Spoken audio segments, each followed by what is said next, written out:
കണ്ണൂരിലെ ഒരു പള്ളി സെമിത്തേരിയുടെ കല്ലറ തുറന്നപ്പോൾ അതിനകത്ത് നിന്ന് പായയിൽ കെട്ടിയ നിലയിൽ ഒരു മൃതദേഹം കണ്ടെത്തിയ വാർത്ത അറിഞ്ഞു കാണുമല്ലോ. ഇപ്പോൾ കുറച്ചധികം സംശയങ്ങൾ ഇതുമായിട്ട് ബന്ധപ്പെട്ട് പുറത്തേക്ക് വരുന്നുണ്ട്. അതായത് ഇത് മറ്റേതെങ്കിലും രഹസ്യ ആരാധന ക്രമത്തിൻ്റെ ഭാഗമാണോ എന്നുള്ളതാണ് സംശയം. അതുതന്നെ നിങ്ങൾ ഉദ്ദേശിച്ചത് തന്നെയാണ്. ചെകുത്താൻ ആരാധന അല്ലെങ്കിൽ സാത്താൻ വർഷിപ്പിൻ്റെ ആൾക്കാർ ഇതുമായിട്ട് ബന്ധപ്പെട്ട് എന്തായാലും വന്നിട്ടുണ്ടോ എന്നുള്ളതാണ് ഏറ്റവും ആശങ്കപ്പെടുത്തുന്ന, ഇല്ലെങ്കിൽ അതിനിഗൂഢമായിട്ടുള്ള ചില കാര്യങ്ങൾ സംശയമുണർത്തുന്നത്. അതിൽ ഒന്നാണ് ഈ പറയുന്ന സാത്താൻ വർഷിപ്പ്. കേരളത്തിൽ വളരെയധികം ഇതിനെ പറ്റിയിട്ടൊക്കെ ആൾക്കാർ പ്രവർത്തിക്കുന്നുണ്ട് എന്നാണ് പറയപ്പെടുന്നത്. അങ്ങനെയുള്ള സംഘങ്ങളുണ്ട്, ഗ്രൂപ്പുകളുണ്ട്, ചില വിഭാഗങ്ങളുണ്ട്. അവർക്ക് വേണ്ടിയിട്ടുള്ള സംവിധാനങ്ങൾ പോലും ഇവിടെ അത്യുന്നതർ വരെ അതിനകത്ത് അംഗമാണ് എന്നാണ് പറയപ്പെടുന്നത്. ഇതേ പറ്റിയിട്ടുള്ള വിവരങ്ങളൊന്നും തന്നെ പുറത്തേക്ക് അധികം വരാറില്ല, പൊതുസമക്ഷത്തിലില്ല എന്നുള്ളതാണ്.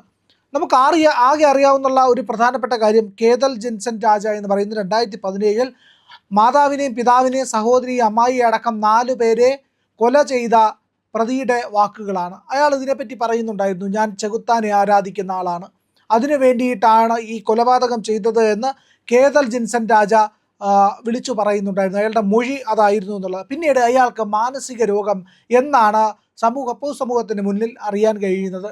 പക്ഷേ ശരിക്കും സാത്താനെ ആരാധിക്കുന്ന ആൾക്കാരാണോ, അതുമായിട്ട് ബന്ധപ്പെട്ട ആളാണോ? ഈ അത്യുന്നതന്മാർക്ക് ഇതുമായിട്ട് ബന്ധമുണ്ടെങ്കിൽ അവർ പലപ്പോഴും ഇതിൻ്റെ വിവരങ്ങൾ പുറത്തേക്ക് വരാതിരിക്കാനായിട്ട് ശ്രമിക്കുമല്ലോ.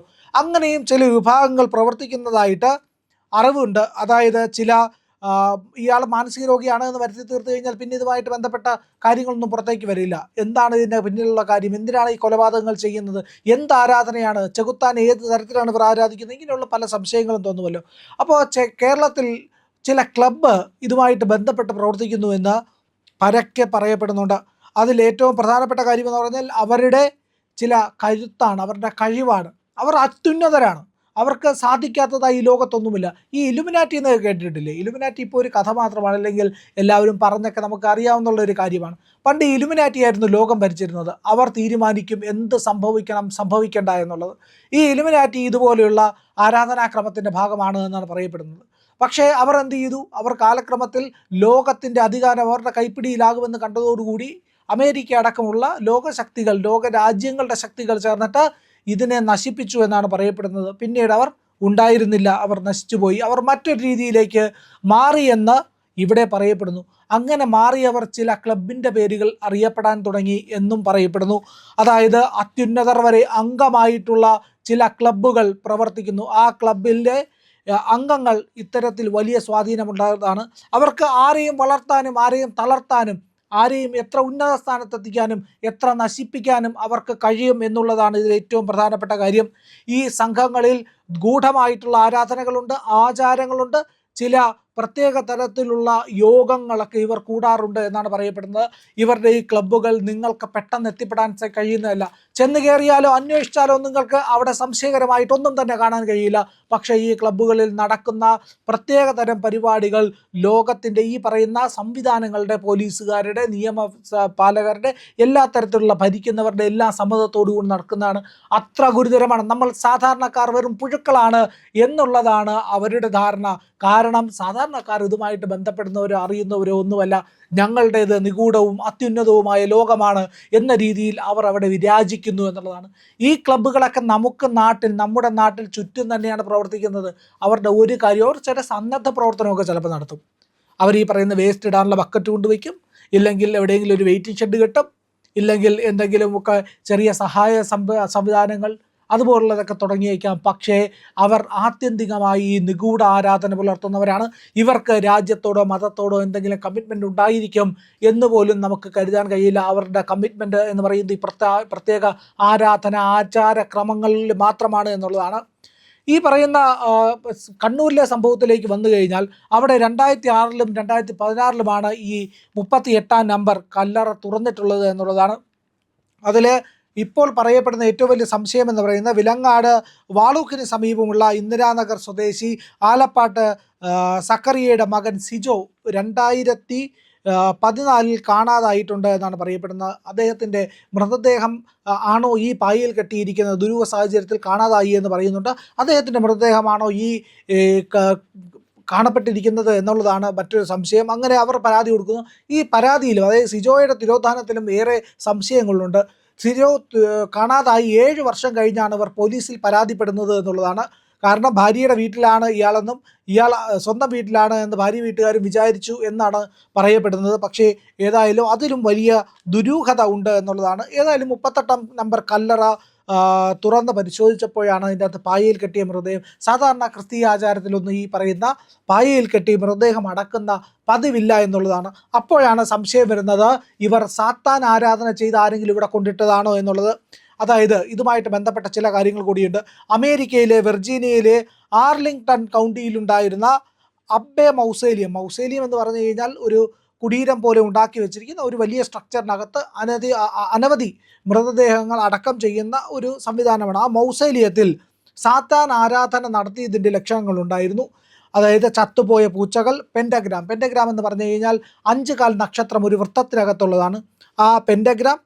അതുപോലെ തന്നെ ഈ പറയുന്ന രക്തം പുരണ്ട കൈയടയാളങ്ങൾ, ഇവയൊക്കെ ഈ മൗസേലിയത്തിൽ കണ്ടെത്തിയിരുന്നു. അതിനെ പറ്റിയിട്ട് അന്ന് കേസെടുക്കുകയും ചെയ്തിരുന്നു. ഇത് വെർജീനിയയിൽ, അമേരിക്കയിലാണ് സംഭവിച്ചിരിക്കുന്നത്. അത് കഴിഞ്ഞ് ടെക്സസ് ബോർഡറിനടുത്തുള്ള മെക്സിക്കോയിൽ അഡോൾഫോ കോൺസ്റ്റാൻസോ എന്ന് പറയുന്ന ഒരു സാത്താൻ ആരാധന സമ്പ്രദായം നിലനിന്നിരുന്നു. അവർ ഈ പറയുന്ന ആരാധന ആഫ്രിക്കൻ കൾട്ടുകളെയും ചേർത്തുകൊണ്ടാണ് ഈ കൾട്ട് പ്രവർത്തിച്ചിരുന്നത്. സാത്താൻ ആരാധനാക്രമം, ആഫ്രിക്കൻ ആരാധനാ രീതികൾ, ഇവയെല്ലാം ചേർത്തുകൊണ്ടൊരു കൾട്ടായിട്ട് ഇവർ പ്രവർത്തിച്ചു. അവർ ആളുകളെ തട്ടിക്കൊണ്ടുപോയി കൊലപ്പെടുത്തിയതായിട്ടുള്ള നിരവധി കേസുകൾ രജിസ്റ്റർ ചെയ്യുകയും അവർക്കെതിരെ പിന്നീട് നടപടിയെടുക്കുകയും ചെയ്തിട്ടുണ്ട്. 1970 ലണ്ടനിലെ ഹൈഗേറ്റ് സെമിത്തേരിയിൽ ഉണ്ടായ സംഭവങ്ങളും വളരെ വിചിത്രമാണ്. പ്രേതങ്ങളെയും വാമ്പയറുകളെയുമൊക്കെ അവിടെ രാത്രി കാലങ്ങളിൽ ആളുകൾ കണ്ടു എന്നാണ് പറയപ്പെടുന്നത്. അവിടെയും ഇതുപോലുള്ള പല സംഭവങ്ങൾ നടന്നിട്ടുണ്ട്. ഈ ചെകുത്താൻ ആരാധന ഇല്ലെങ്കിൽ സാത്താൻ വർഷിപ്പിൻ്റെ ഭാഗമായിട്ട് മൃതദേഹങ്ങൾ എടുത്തുകൊണ്ട് പോവുക പതിവാണ്. അതുപോലെ തന്നെ ഇവർ ഉപയോഗിച്ചതിന് ശേഷം മൃതദേഹങ്ങൾ കൊണ്ടിടുക. ഇനി അതുമാത്രവുമല്ല, ഇവർ ചില കാര്യങ്ങൾ ചെയ്യാറുണ്ട്. അത് കാനിബോളിസമാണ്. കാനിബോളിസം എന്ന് പറഞ്ഞു കഴിഞ്ഞാൽ ഈ പറയുന്ന മനുഷ്യനെ കഴിക്കുന്ന സമ്പ്രദായം. ഫ്രാൻസിസ് ടിക്കോര എന്ന് പറയുന്ന ടി.ഡി. രാമകൃഷ്ണൻ്റെ നോവലിനകത്ത് ഇതിനെ പറ്റിയിട്ട് വ്യക്തമായിട്ട് പറയുന്നുണ്ട്. ഈ മനുഷ്യ മാംസം കഴിക്കുക, ശവരതിയിൽ ഏർപ്പെടുക, പിന്നെ അതുപോലെ തന്നെ രക്തം കഴിക്കുക, ആർത്തവ രക്തം ഉപയോഗിക്കുക, ഇത്തരത്തിലുള്ള കാര്യങ്ങളൊക്കെ തന്നെ ഈ വിഭാഗങ്ങൾ ചെയ്തു വരുന്നതായിട്ട് വളരെയധികം നിഗൂഢത ഉണർത്തുന്ന കാര്യങ്ങൾ ഇതുമായിട്ട് ബന്ധപ്പെട്ടുണ്ട് എന്നുള്ളതാണ്. അതുമാത്രവുമല്ല, ഈ വാണിയമ്പാറ സംഭവവുമായിട്ട് ബന്ധപ്പെട്ട് അവിടുത്തെ ചില ക്വാറികൾ സംശയത്തിലാണെങ്കിൽ ക്വാറികളുമായിട്ട് ബന്ധപ്പെട്ട ചില ക്രഷർ യൂണിറ്റുകൾ പ്രവർത്തിക്കുന്നു. അവർ വളരെ ദുരൂഹമായിട്ടാണ് പ്രവർത്തിക്കുന്നതെന്ന് പറയപ്പെടുന്നുണ്ട്. അവർ വലിയ സ്വാധീന ശക്തിയുള്ളവരാണ് എന്നും പറയപ്പെടുന്നു. അതുകൊണ്ടാണ് ആദ്യഘട്ടത്തിൽ പോലീസിന് ഈ കേസ് അന്വേഷിക്കാൻ തീരെ താല്പര്യമില്ലായിരുന്നു. അവർ ഈ കേസിനുമായിട്ട് മുന്നോട്ട് പോകാതിരിക്കാൻ പരമാവധി ശ്രമിച്ചു എന്നാണ് പറയപ്പെടുന്നത്. അവിടുത്തെ നാട്ടുകാർ ഇതിനെപ്പറ്റി ആരോപിക്കുന്നുമുണ്ട്. കാരണം വമ്പന്മാരായിരിക്കാം ഇതിന് പിന്നിലുള്ളതെന്നാണ്. പക്ഷെ ആ നാട്ടുകാരല്ല ഇപ്പോൾ ഈ പറയുന്ന സിജോയുടെ തിരോധാനത്തെ പറ്റി മാത്രമാണ് ഒരു സംശയമുള്ളത്.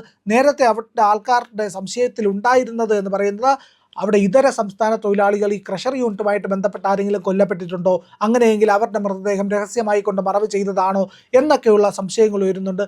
ഈ പറയുന്ന സാത്താൻ വർഷിപ്പുമായിട്ട് ഇതിനെ കണക്ട് ചെയ്യാമോ ഒന്നും അറിയില്ല. ഇത്തരത്തിൽ പല വിധത്തിലുള്ള സംശയങ്ങൾ ഉണർന്നു വരുന്നുണ്ട് എന്നുള്ളതാണ്.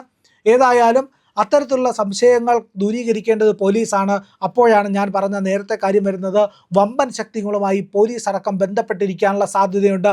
കാരണം ഈ പറയുന്ന വമ്പൻ ക്ലബ്ബുകൾ, അവരുമായിട്ട് ബന്ധപ്പെട്ടിട്ടുള്ള ഹൈ പവർ യൂണിറ്റുകൾ, അവർ ലോകം നിയന്ത്രിക്കുമ്പോൾ അവരുടെ കൈപ്പിടിയിൽ മാത്രമാണ്. അവർക്കൊപ്പമുള്ളവർ എന്ത് തെറ്റ് ചെയ്താലും സംരക്ഷിച്ചെടുക്കാനും അവർക്ക് ശത്രുവായിട്ടുള്ളവരെ ഏത് നിലയിലും ഇല്ലാതാക്കാനുമുള്ള കരുത്തുള്ളവരാണ് ഈ പറയുന്ന സാത്താൻ ആരാധനാക്രമത്തിൽപ്പെട്ടവർ എന്നുള്ളതാണ്. അപ്പോൾ ഇത്തരത്തിലുള്ള വിഭാഗങ്ങൾ കേരളത്തിൽ പ്രവർത്തിക്കേണ്ടത്. അതിലാണ് ഈ കാനിബാളിസം ഉള്ളത്, ഈ പറയുന്ന ശവരതിയുള്ളത്, രക്തപാനം, ആർത്തവ രക്തപാനം തുടങ്ങിയ കാര്യങ്ങളൊക്കെ തന്നെയുള്ളത്. അതുകൊണ്ട് തന്നെ ഇവയെ ഭയത്തോടു കൂടിയല്ലാതെ നമ്മളായിട്ടുള്ള സാധാരണ ജനങ്ങൾക്ക് കാണാൻ കഴിയില്ല. അങ്ങനെ എന്തെങ്കിലും ഈ പറയുന്ന സെമിത്തേരിയുമായിട്ട്, അതായത് വാണിയമ്പാറത്തട്ടുമായിട്ട് ബന്ധപ്പെട്ടുണ്ടോ എന്നുള്ളതാണ് ഭയപ്പെടുത്തുന്ന കാര്യം. അവിടുത്തെ ജനങ്ങൾക്കോ ആ പള്ളിക്കോ ആ വികാരിക്കോ ഒന്നും തന്നെ ഇതുമായിട്ട് യാതൊരു ബന്ധവും ഉണ്ടാകണമെന്നില്ല. ഉണ്ടാകാനുള്ള സാധ്യത വളരെ കുറവാണ്. കാരണം ക്രിസ്തീയ പൗരോഹിത്യത്തിന് ഏറ്റവും വിരുദ്ധമായിട്ടുള്ള ആശയങ്ങളാണ്, ഇല്ലെങ്കിൽ ക്രിസ്തീയ വിശ്വാസത്തിനെതിരായിട്ടുള്ളതാണ് ഈ പറയുന്ന സാത്താൻ ആരാധന എന്ന് പറയുന്നത്. അപ്പോൾ സാത്താൻ ആരാധനക്കാർ പള്ളികളെ ആക്രമിക്കുക, പള്ളി സെമിത്തേരികൾ ഇല്ലായ്മ ചെയ്യുക, അവിടുത്തെ ശവങ്ങൾ എടുത്തുകൊണ്ട് പോവുക, ഇത്തരത്തിലുള്ള പ്രവൃത്തികൾ, ദുഷ്ടപ്രവൃത്തികളൊക്കെ ചെന്ന് ചെയ്യാറുണ്ട്. അതിനെ എല്ലാ കാലത്തും കത്തോലിക്ക സഭയും അതുമായിട്ട് ബന്ധപ്പെട്ട സംവിധാനങ്ങൾ എതിർത്തിട്ടുണ്ട്. ഇവിടെ അത്തരത്തിലുള്ള രഹസ്യ നിഗൂഢ പ്രവർത്തനങ്ങൾ നടന്നിട്ടുണ്ട് എന്നുള്ളത് വളരെ ഉൾപ്രദേശമാണല്ലോ എന്ന് നമ്മൾ ചിന്തിക്കുമ്പോൾ അവിടെയാണ് നമ്മളുടെ ചിന്തയെ അവർ തെറ്റിക്കുന്നത്. അവർ ഏറ്റവും ഉൾപ്രദേശങ്ങളും ആരും അറിയാത്ത പ്രദേശങ്ങളും വിജനമായ മേഖലകളുമൊക്കെയാണ് തിരഞ്ഞെടുക്കാറുള്ളത്. തകർന്നു കിടക്കുന്ന പള്ളികൾ പോലും ഇവർ ഉപയോഗിക്കുന്നു. ഏതെങ്കിലും കാലത്ത് ഉപേക്ഷിച്ചു പോയ നിഗൂഢമായിട്ടുള്ള പ്രദേശങ്ങൾ ഇവരുടെ ആരാധനാക്രമത്തിന് വേണ്ടി ഉപയോഗിക്കുന്നു. അവിടെ ഇത്തരത്തിലുള്ള കാര്യങ്ങളൊക്കെ ചെയ്യാറുണ്ട് എന്നുള്ളതാണ്. അപ്പോൾ വമ്പന്മാരാണ്, നമ്മൾ വിചാരിക്കുന്ന പോലെ നിസ്സാരക്കാരല്ല. രാജ്യത്തിൻ്റെ പ്രധാനപ്പെട്ട ചുമതലകളിൽ ഇരിക്കുന്നവർ തൊട്ട് അധികാരത്തിൻ്റെ ഏറ്റവും പ്രധാനപ്പെട്ട കടിഞ്ഞാൺ നീർന്നിരിക്കുന്നവർ പോലും ഇതിലൊക്കെ ഭാഗമാകുന്നു എന്നുള്ളതാണ്. അത്തരത്തിലുള്ള ഈ ക്ലബ്ബുകൾ ഇന്ന് നമ്മുടെ രാജ്യത്തിന് അദൃശ്യമായിട്ട്, ഇല്ലെങ്കിൽ ഈ ലോകത്തിന് അദൃശ്യമായിട്ടുണ്ട്, നമ്മുടെ നാടിനെ അദൃശ്യമായി നിയന്ത്രിക്കുന്നു എന്നുള്ള ഏറ്റവും ഭീതികരമായിട്ടുള്ള കാര്യമാണ് പുറത്തേക്ക് വരുന്നത്. അതിൻ്റെ സംശയങ്ങളാണ് ഉണർത്തുന്നത്. എങ്കിലും വാണിയമ്പാറ തട്ട് ഉണ്ണിമിശിഹ പള്ളി സെമിത്തേരിയിൽ കണ്ട ആ മൃതദേഹം, ഇല്ലെങ്കിൽ പായയിൽ കെട്ടിയ മൃതദേഹം, അത് തന്നെ ക്രിസ്തീയതയോടുള്ള ഒരു അനാദരവാണ്. കാരണം എന്താണെന്നറിയാമോ? ഈ പറയുന്ന സാത്താൻ വർഷിപ്പുകാരൊന്നും ഈ പറയുന്ന ക്രിസ്തീയ രീതിയിൽ ശവപ്പെട്ടിയിൽ അടക്കിയൊന്നും അടക്കം ചെയ്യില്ല. അവർ ചെയ്യാറുള്ളത് ഇതുപോലെയൊക്കെയാണ്. ഇതുപോലെ കൊണ്ടുപേക്ഷിക്കുക, നിന്ദ്യമായി പെരുമാറുക എന്നുള്ളതാണ്. ഇത്തരത്തിൽ വളരെ വൈകൃതം നിറഞ്ഞ ഈ സാത്താൻ ആരാധനാക്രമം പോലുള്ള കാര്യങ്ങൾ ഇവിടെ ഉണ്ടോ എന്നുള്ളതിൻ്റെ സംശയം കൂട്ടുന്നു. കേതൽ ജിൻസൺ രാജയുടെ ഒറ്റ മൊഴി മാത്രമാണ് ഇന്ന് നമ്മുടെ കേരളത്തിലുള്ള ഏക വാർത്ത ഇതുമായിട്ട് ബന്ധപ്പെട്ട്. അല്ലാതെ ഇവർ പ്രവർത്തിക്കുന്നുണ്ടോ എന്നുള്ള അതീവമായ സംശയം ഇതിന് പിന്നിൽ ഉയർന്നു വരികയാണ്. ഇന്ത്യ ലൈവ് ഇതുവരെ സബ്സ്ക്രൈബ് ചെയ്യാത്ത പ്രിയപ്പെട്ട പ്രേക്ഷകർ ഇപ്പോൾ തന്നെ അത് ചെയ്യണം. പരമാവധി നിങ്ങളുടെ സുഹൃത്തുക്കളോടും ബന്ധുക്കളോടും പറഞ്ഞ് ഇങ്ങനെ ഒരു ചാനലുണ്ട്, അത് നേര് പറയുന്ന ഒരു ചാനലാണ് എന്ന് നിങ്ങൾക്ക് ബോധ്യമുണ്ടെങ്കിൽ അത് സബ്സ്ക്രൈബ് ചെയ്യാൻ അവരോടും പറയാം. ഒപ്പം നമുക്ക് 2 ചാനലുകൾ കൂടിയുണ്ട്.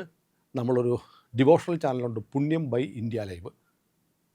C4N C4N എന്ന് പറയുന്ന മറ്റൊരു ചാനലും കൂടിയുണ്ട്, ന്യൂസ് ചാനലാണ്. ഈ 2 ചാനലുകൾ കൂടി നിങ്ങളൊന്ന് സബ്സ്ക്രൈബ് ചെയ്യണം. ഇന്ത്യ ലൈവ് സബ്സ്ക്രൈബ് ചെയ്യണം. ഇന്ത്യ ലൈവ് മലയാളം, പുണ്യം ബൈ ഇന്ത്യ ലൈവ്, C4N മറക്കരുതേ.